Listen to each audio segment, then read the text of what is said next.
Muito bom dia a todos. Os irmãos que aqui estão presentes também nesta terceira sessão de estudo sobre a Carta aos Romanos e aqueles todos que também nos veem através das nossas redes sociais.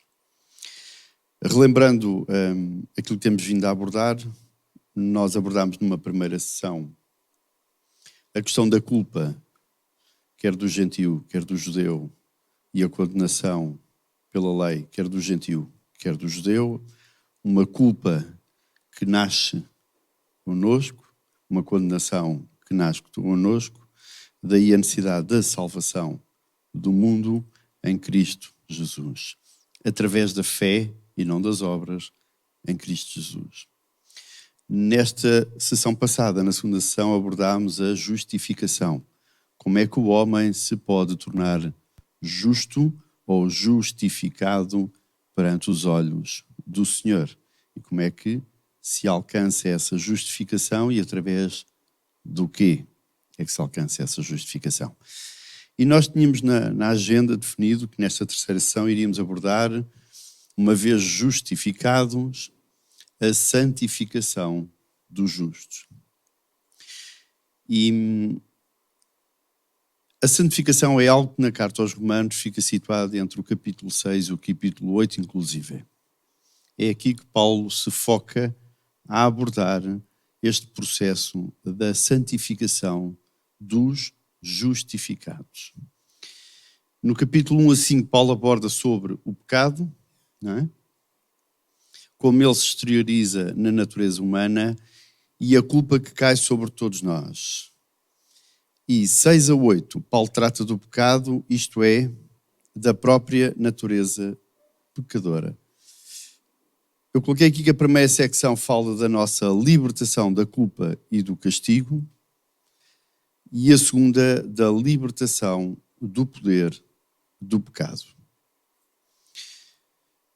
Capítulo 6 a 8 responde a uma pergunta muito importante.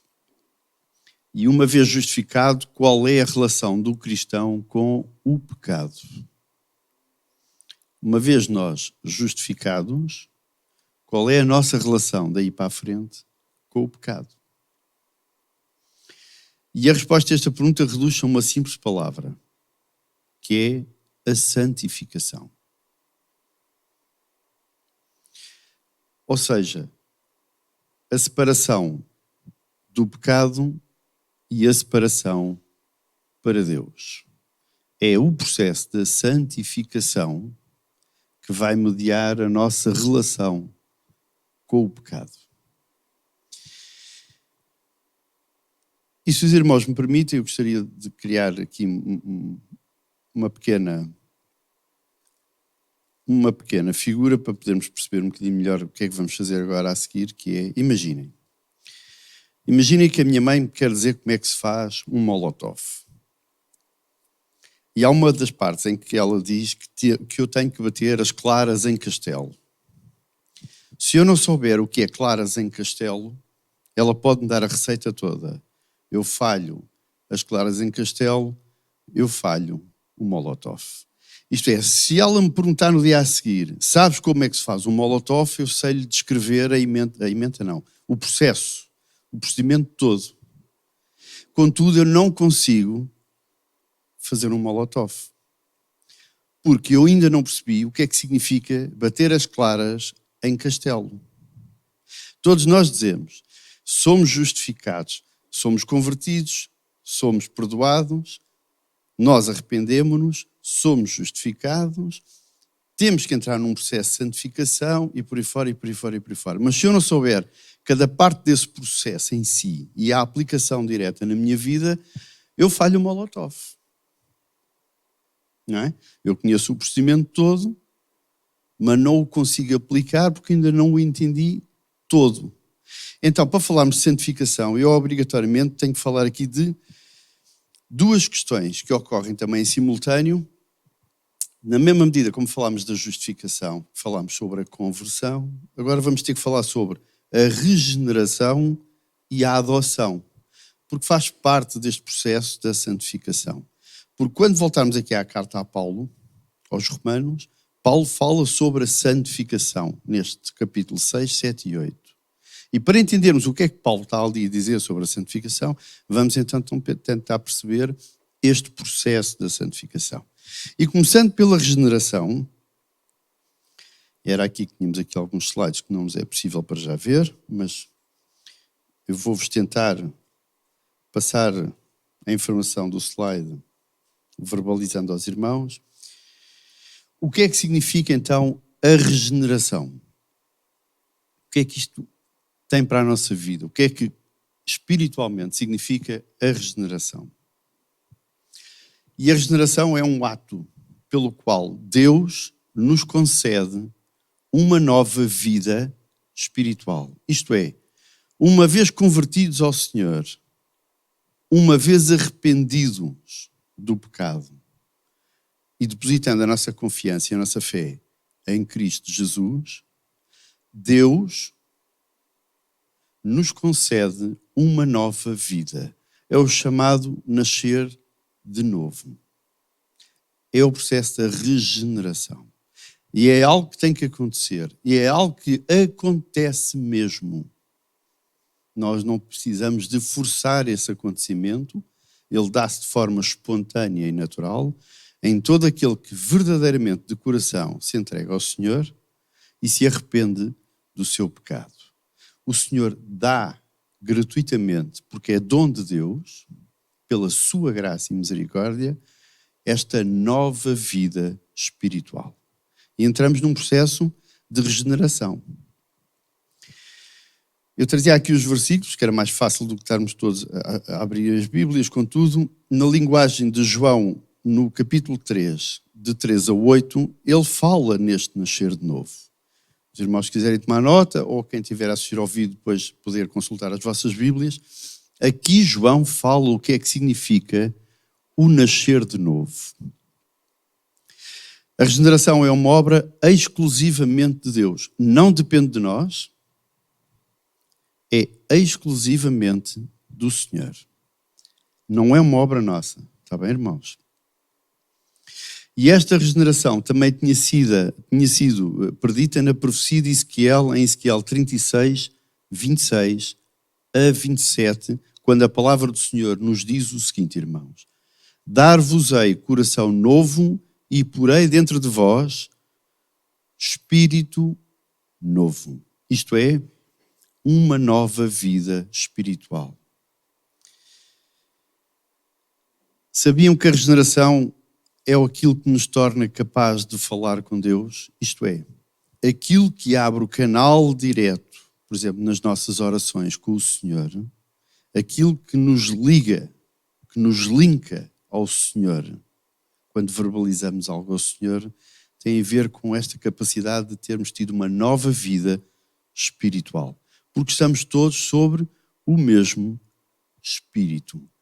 A linguagem é a mesma. Estamos linkados.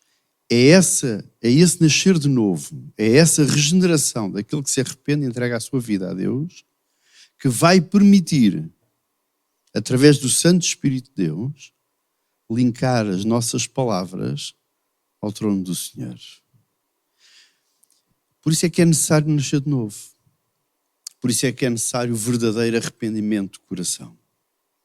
E aí sim, somos perdoados, somos justificados e o Senhor nos dá essa ligação direta connosco. E nós com Ele. Ok?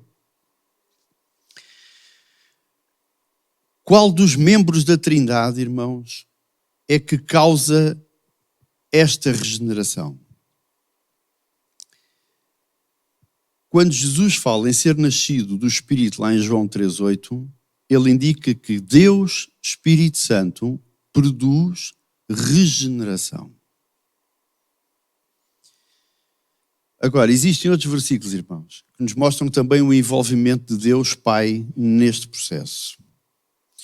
E é isto que vamos ver aqui muito rapidamente. Em Tiago 1, 17 e 18, ele diz assim a palavra do Senhor: descendo do Pai das luzes, em que não há mudança nem sombra de variação, segundo a sua vontade, ele nos gerou pela sua palavra de verdade, para que fôssemos como os primeiros frutos que ele criou. Paulo diz em Efésios 2,5, irmãos, sobre este tema. Estando nós ainda mortos nos nossos delitos, nos vivificou com Cristo, porque pela graça sois salvos. Amém? E finalmente Pedro diz que Deus, palavra do Senhor agora, em 1 Pedro 1,3, segundo a sua abundante misericórdia, tem-nos dado um novo nascimento. Quem é que nos tem dado esse novo nascimento? Deus Pai. Nos dá esse novo nascimento, segundo não as obras, mas a sua grande e bondade de misericórdia. Então podemos concluir que Deus Pai e Deus Espírito, irmãos, produzem esta regeneração em nós. Ok? Outra questão, ainda antes de entrarmos propriamente e especificamente na santificação, tem a ver com a adoção. Que nós tantas vezes cantamos Abba Pai, que tantas vezes nas nossas orações nós dizemos Pai, escuta-me, Senhor, meu Pai, Paizinho, tantas expressões que nós usamos na nossa comunicação com o Senhor, né? Tratando como que de pai e nós de filhos. Isso faz parte do processo da adoção. E nós temos que entender que fomos adotados pelo Senhor. Então, o que é que significa esta adoção, irmãos? E eu coloquei aqui uma definição que diria que adoção é um ato de Deus por meio do qual Ele nos faz membros da sua família. E isto tem que estar entendido também entre nós. Nós somos membros da família do Senhor. Na justificação, irmãos, Ele dá-nos o direito legal de estarmos na sua presença. Recordando a questão do processo da justificação, que é reconhecendo a morte do Senhor naquela cruz e o sangue de Cristo que cai sobre nós como que um manto, que nos dá a justificação que só Ele, o único justo, poderia assumir o nosso papel perante o nosso pecado, perante a nossa morte espiritual, porque o salário do pecado é a morte.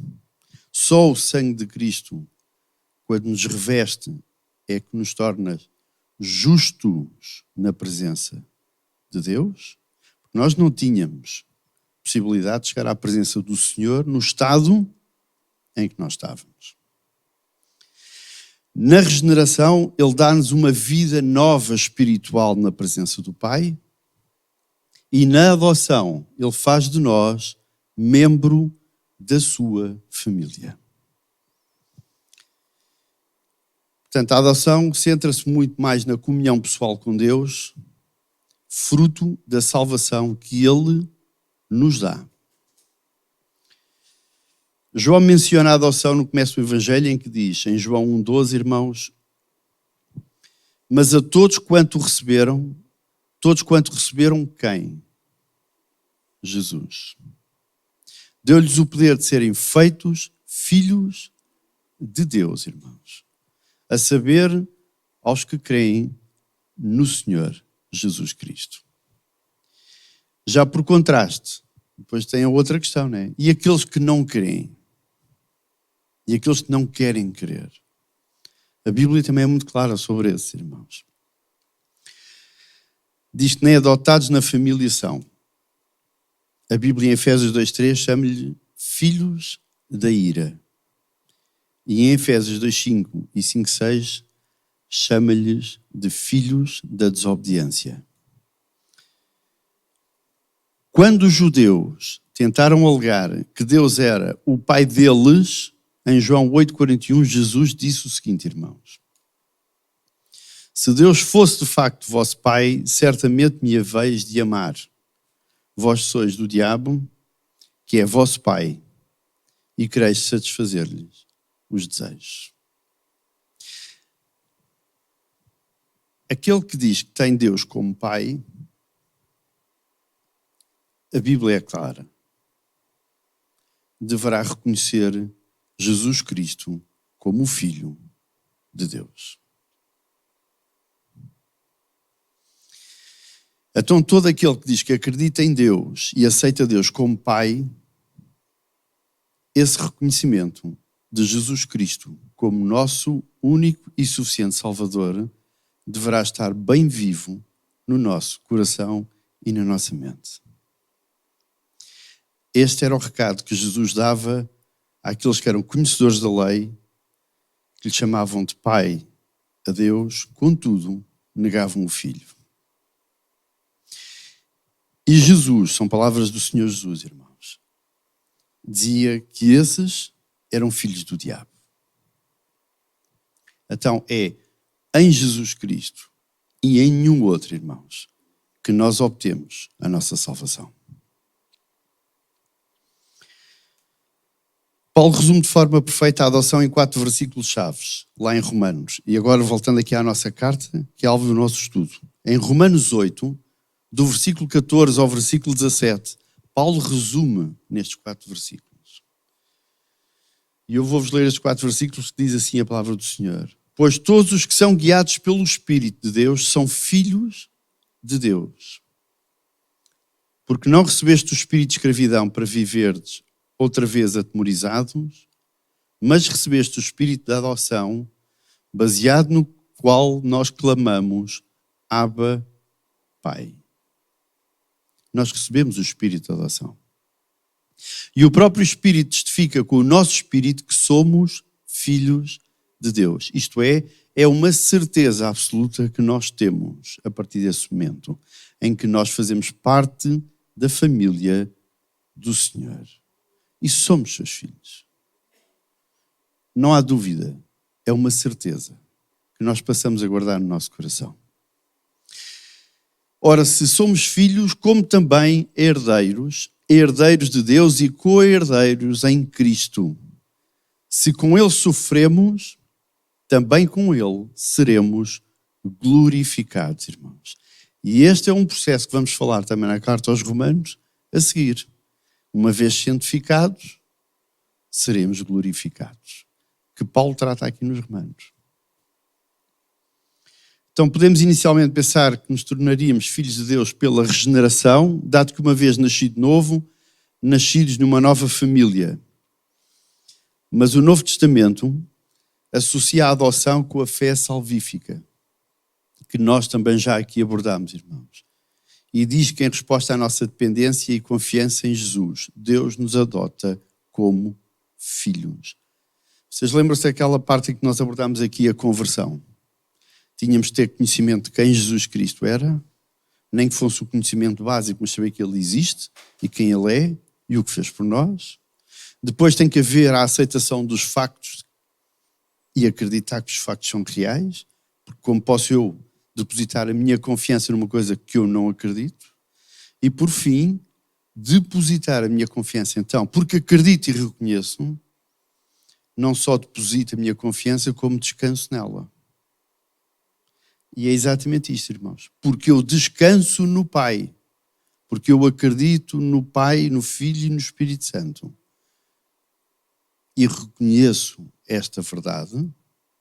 Então eu confio e eu deposito a minha esperança em Deus. Uma vez eu feito isto, Deus reconhece em mim esta adoção. E me aceita como filho. E cuida de mim, da mesma forma como cuida de Cristo Jesus, como cuidou aqui na terra. Não é?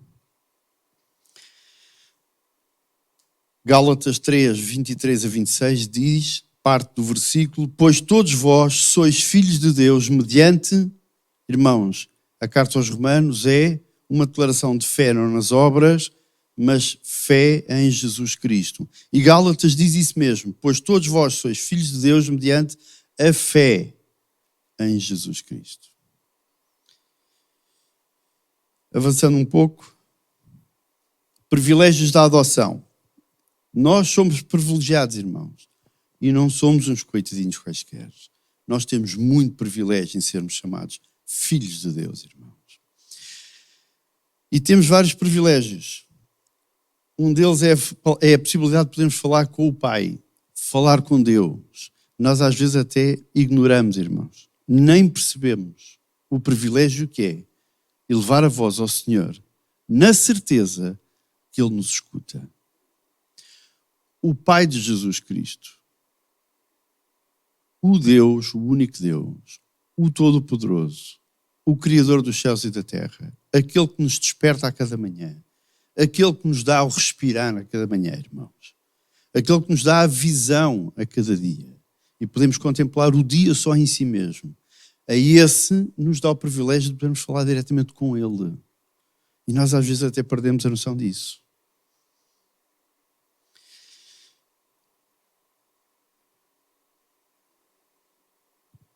Outro privilégio que nós temos é compreendermos que já não somos mais escravos, irmãos. Acabou. Não somos mais escravos, somos filhos. Faz toda a diferença, irmãos. Agora dirigimos a Deus não como escravo, não como aquele escravo que se dirige ao Senhor, mas dirigimos a Deus como filho que se dirige a um pai. A abordagem que um escravo faz ao seu senhor é uma. A forma como corre um filho para os braços do pai é outra. E nós sabemos que somos filhos de Deus, irmãos. Temos que ter esta noção. Nós corremos para os braços do pai, não para os braços do seu senhor que tem um escravo. Deus também nos dá uma grande herança no céu, irmãos, porque nos temos tornado co-herdeiros com Jesus Cristo. E a grande herança nos céus é a nossa salvação e podermos habitar para todo o sempre, junto do nosso Pai. Amém?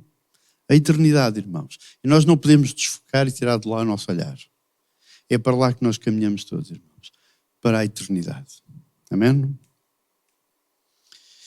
Paulo diz em Gálatas 4:7 que já não és escravo, porém filho. E sendo filho, também és herdeiro de Deus. Isto são alguns pequenos versículos que eu trazia aqui para vos mostrar, para podermos fundamentar aquilo que estamos a falar. Todos estes grandes privilégios, irmãos, e estas bênçãos estão armazenados para nós e estão postos à nossa disposição, porque somos filhos de Deus, membros da sua família, com os quais Cristo reinará sobre os novos céus e a nova terra. E isto está escrito lá em Apocalipse. E é aqui que nós somos herdeiros, nos novos céus e na nova terra. É para lá que nós caminhamos, irmãos. É para lá que nós caminhamos. Daí ser muito importante o processo da santificação que começamos a abordar agora. Okay? Santificação, vamos lá, que é aquilo que ocupa a carta dos Romanos, do capítulo 6 ao capítulo 8. A experiência da salvação abençoa a nossa vida e eu coloquei aqui de 4 maneiras distintas, irmãos, das quais nós já estudámos 3 delas. A justificação, a regeneração, a adoção e a santificação. Santificação que é a separação do crente do pecado e a separação para Deus. Isto é, que seja conformado, isto é, que seja moldado à imagem de Jesus Cristo. O processo da santificação é isto, irmãos.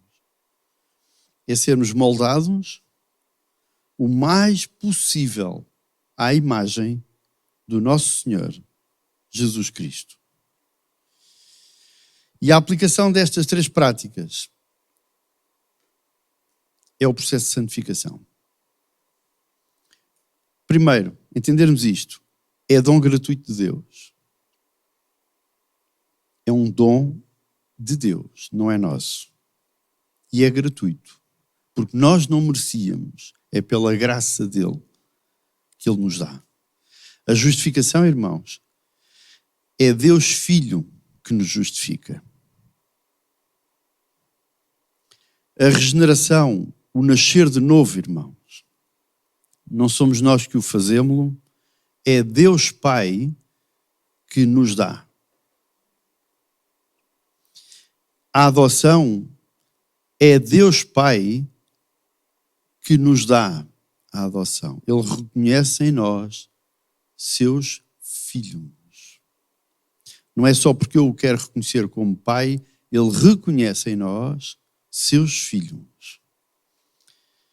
E tudo isto é operado por intermédio de uma terceira pessoa, que é Deus Espírito. A operação destas três fases é pelo Espírito Santo de Deus em nós. E nada disto, irmãos, depende de nós, não são obras nossas. Tudo isto, justificação, o nascer de novo e a adoção, são mantidos ativos ao longo da nossa vida cristã pela fé que nós temos em Deus. Uma vez que se perca a fé, perde-se estes processos. Santificação. Esta já é a minha e a tua parte. Se as outras é dado por Deus Pai e Deus Espírito, a santificação é a nossa parte. É Deus Espírito que nos ajuda neste processo, mas és tu que o tens que fazer. E só a santificação envolve um desenvolvimento progressivo da nossa fé. Ainda há bocado estava a dizer que a santificação é um processo de moldagem do nosso ser à imagem de Jesus Cristo.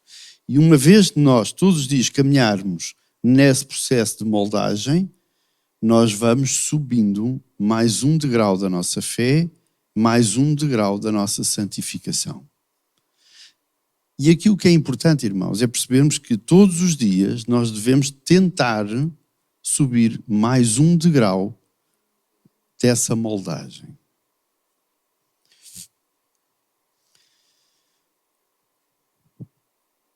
Segunda de Coríntios 3,18, irmãos, na versão livre diz assim: e nós cristãos, sem véu de espécie alguma sobre os nossos rostos, somos como espelhos que refletem a glória de Deus e vamos nos tornando cada vez mais semelhantes à imagem do Senhor, a qual refletimos também cada vez mais fielmente. E a minha pergunta é: que refletes tu? Somos crentes, justificados, estamos num processo de santificação, e uma vez lido exatamente esta passagem aqui em 2 de Coríntios, e sabendo nós que o processo de santificação é deixarmos de moldar à imagem do Senhor, que reflito eu hoje?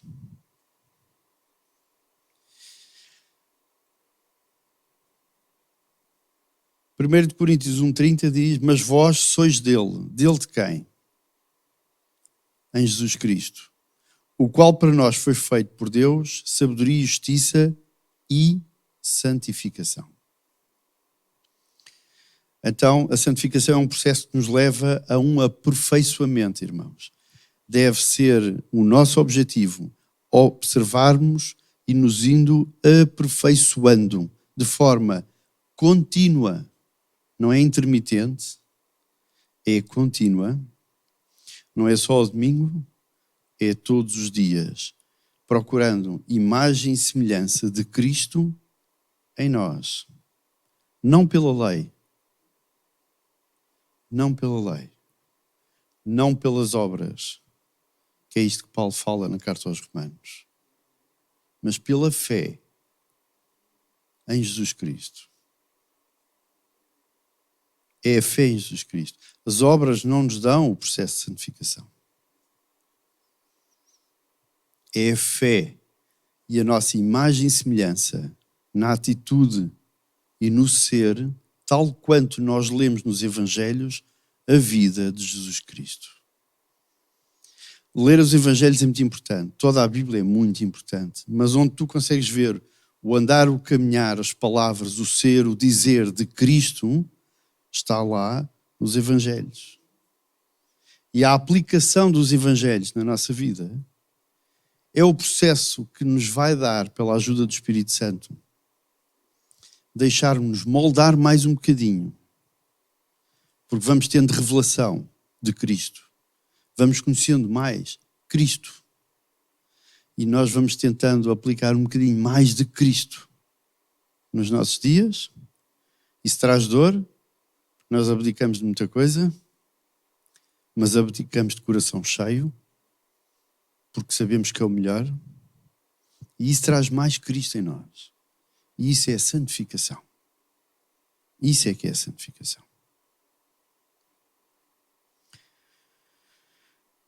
Tentar refletir devidamente e sem distorções, irmãos, Cristo na minha pessoa.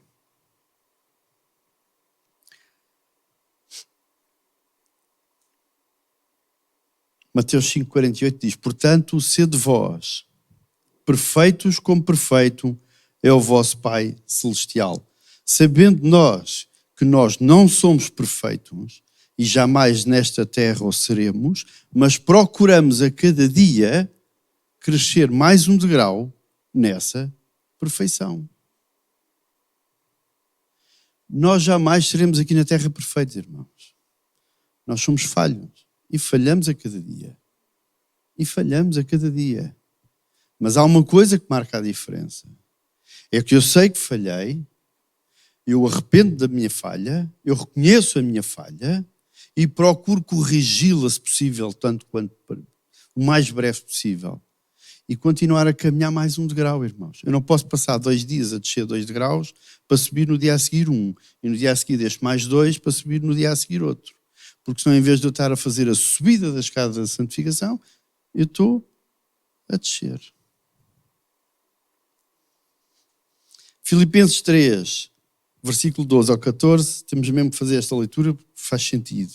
Diz a palavra do Senhor: bem sei que não sou perfeito, que não cheguei ainda a essa meta, mas prossigo na minha carreira, fazendo tudo o que me é preciso até chegar a essa meta, pois foi para isso mesmo que Cristo me chamou.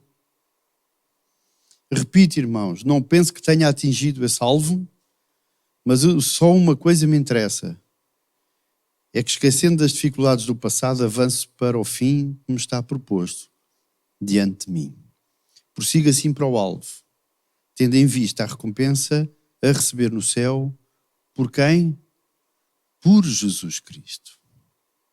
Por Jesus Cristo. Então, santificação. Eu não tendo aqui o slide, vamos lá tentar fazer aqui um pequeno desenho. Imaginem. Este é o padrão do mundo, esta linha, no fundo desta tela. E o início daquela tela é como se fosse uma linha, aquele é o padrão de Deus. E agora o que é que a gente vai ter que fazer no processo de santificação, irmãos? Montar um degrau cada dia.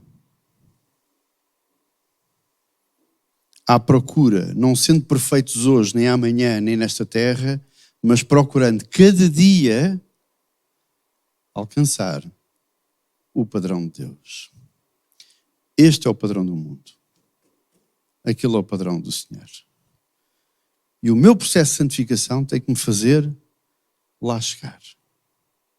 Até ao dia em que nós estaremos face a face com o Senhor. Recebendo o galardão por Jesus Cristo, como está aqui escrito na palavra do Senhor. Até eu não posso ter um processo de regressão,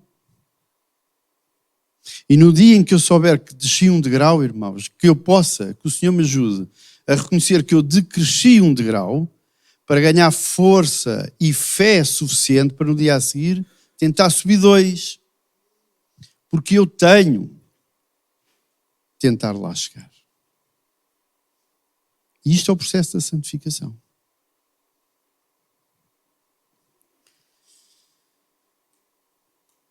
Os irmãos em casa que possam ler, por exemplo, Filipenses 4:7, 4:8, Colossenses 3:2, 1 Pedro 5:8, ou mesmo 1 Coríntios, do capítulo 10, do versículo 13. A diminuição de fé resulta na regressão dos degraus e a diminuição da nossa fé resulta na diminuição do nosso processo de santificação. Recordem-se que eu vos tinha dito que a fé é como se fosse um músculo, e é um músculo que tem que ser treinado e exercitado todos os nossos dias. Eu corri há uns tempos, deixei de correr. Eu hoje correr, dói-me as pernas e se calhar se fizer 2.000 metros, ponho a língua de fora e já não me deito para o chão. Porque deixei de o fazer. E a fé é igual. A fé é exatamente igual. E uma vez eu perdendo a minha fé, eu perco o meu processo de santificação. E uma vez eu perdendo o meu processo de santificação, eu perco a minha fé. Então eu devo exercê-la quando? E devo exercitá-la quando? Todos os dias. Para poder lá chegar. Depois há aquelas igrejas que se julgam já ter alcançado o padrão de santificação. E esta é uma grande preocupação. Porque aquele que se julga já ter alcançado o processo de santificação estagna.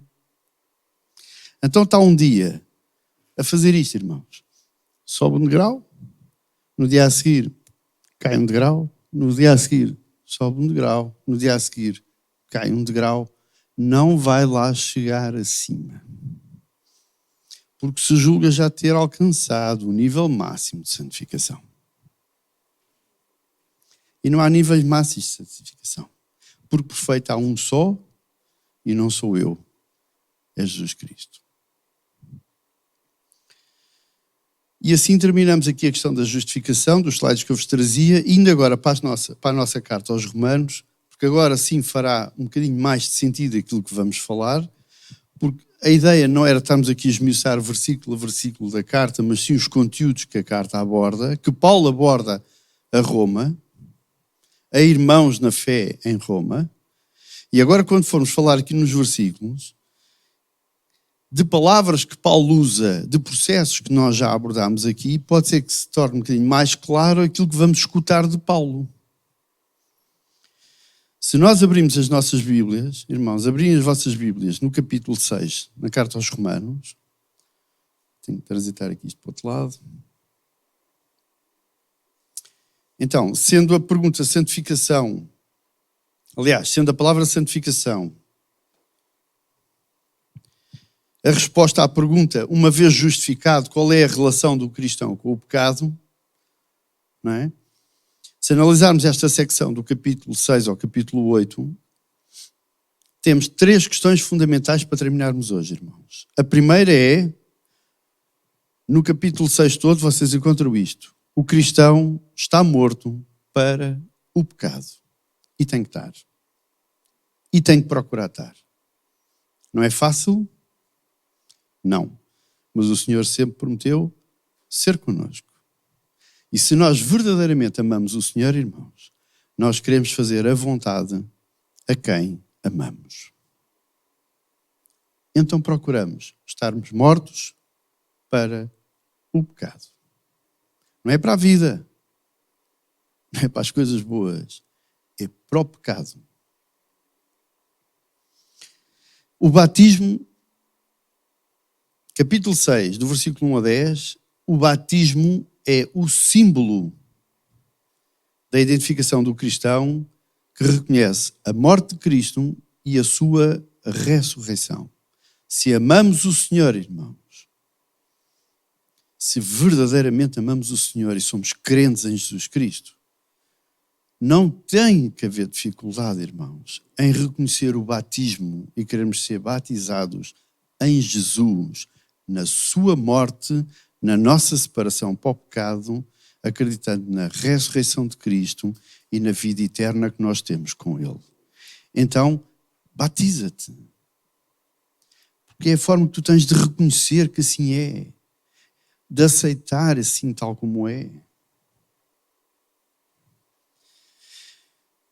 O cristão pela fé deve considerar-se morto para o pecado, capítulo 6 do versículo 11 e versículo 12, e isso tem aplicação prática, irmãos, no abandono de todo o pecado conhecido, porque há muito pecado que nós não o reconhecemos. Logo, se não o reconhecemos, nós não o abandonamos. Mas de todo o pecado conhecido e reconhecido por nós, pela obediência que nós temos a quem amamos, Jesus Cristo. Versículo 13. Segunda questão, irmãos. O cristão é liberto da lei. O cristão é liberto da lei como meio de santificação. Não é a lei que nos santifica. Capítulo 7. Cristo nos liberta do peso da lei. Do mesmo modo que a morte dissolve a relação matrimonial, porque nós, quando nos casamos, dizemos na doença e na tristeza até que a morte nos separe. Da mesma maneira que a morte dissolve o matrimónio, e só a morte é que dissolve esse matrimónio, da mesma maneira, irmãos, a morte para o pecado em separação para Deus livra-nos da carga da lei através de Jesus Cristo. Capítulo 7, do versículo 1 ao versículo 6, e estamos mesmo a terminar. A relação com a lei expõe-nos constantemente à condenação. Se nós tivermos uma relação estritamente com a lei, e só com a lei, e só pelas obras, nós estamos condenados. Foi isso que Jesus veio revelar ao mundo. E veio trazer àqueles que eram mestres da lei e que a conheciam escrupulosamente, mas estavam condenados. Porque a salvação não vem pela lei, não vem pelas obras, vem pela fé em Cristo.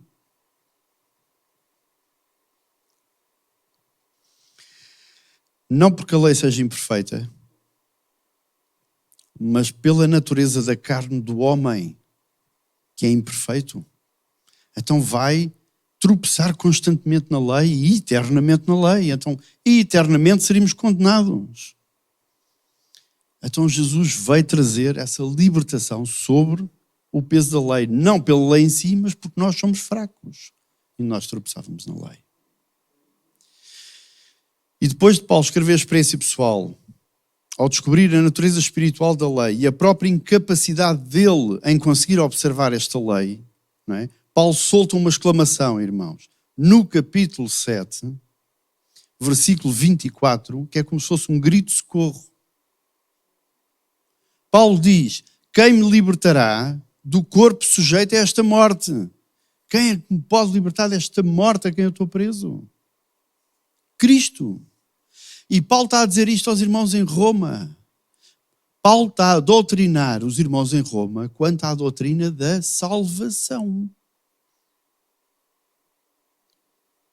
Por isso é que é para gentios e para judeus. É para todos. E terceira questão fundamental, a resposta à exclamação, encontra-se no capítulo 8. A resposta desse mesmo grito de socorro. Os irmãos encontram no capítulo 8 da Carta aos Romanos, no qual aprendemos que a justiça exigida pela lei é operada em nós pelo Espírito Santo, que vem destituir, vem depor o pecado, irmãos. E vem produzir frutos de justiça. E vem para dar testemunho da nossa filiação com Deus, particularmente a ajudar-nos, nem que seja nas orações, com o Pai. Tudo isto porque somos salvos pela fé e somente pela fé em Jesus Cristo.